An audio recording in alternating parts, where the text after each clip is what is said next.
Қайырлы күн баршаңызға, менің каналыма қош келдіңіз. Бүгін сіздермен бірге таңғы асқа өте жылдам дайын болатын және де өте дәмді болатын панкейк жасаймыз. Яғни құймақ жасайтын боламыз.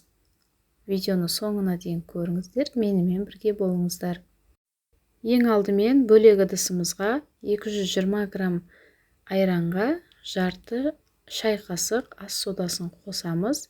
Осылай көпіріп көтерілетін болады.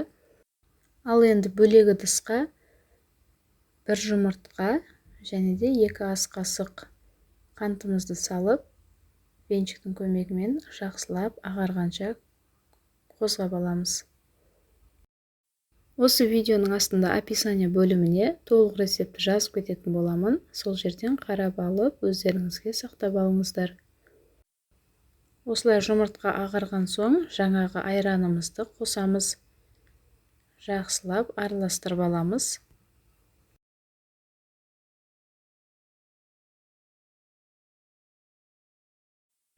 Ал енді електен өткізіп дайындап алған 150 грамм ұнымызды 2 бөліп қосатын боламыз.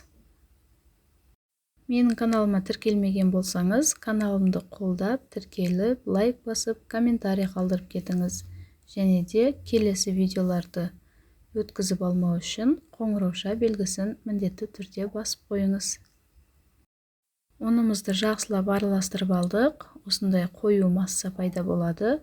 Ал енді кезекте 2 ас қасық сұйық майымызды құйып, оны да жақсылап араластырып аламыз.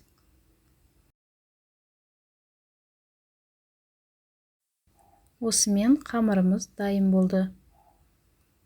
Ал енді кезекте қамырымызды кондитерлік қалтаға құйып аламыз және де қызып тұрған табаға құйып пісіретін боламыз. Видеода көріп тұрғандарыңыздай домалақ формаға келтіріп, барлығын осылай пісіріп аламыз. Газымызды өте жоғары немесе өте баяу қоймаймыз, орта отта болу керек.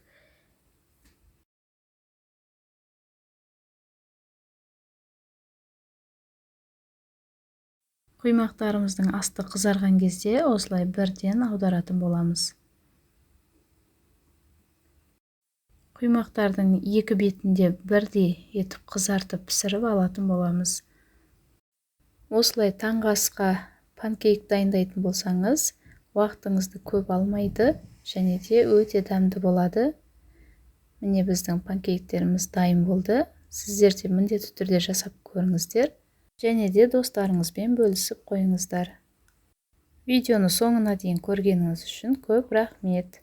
Келесі видеода кездескенше сау болыңыздар. Барлықтарыңызға ас болсын.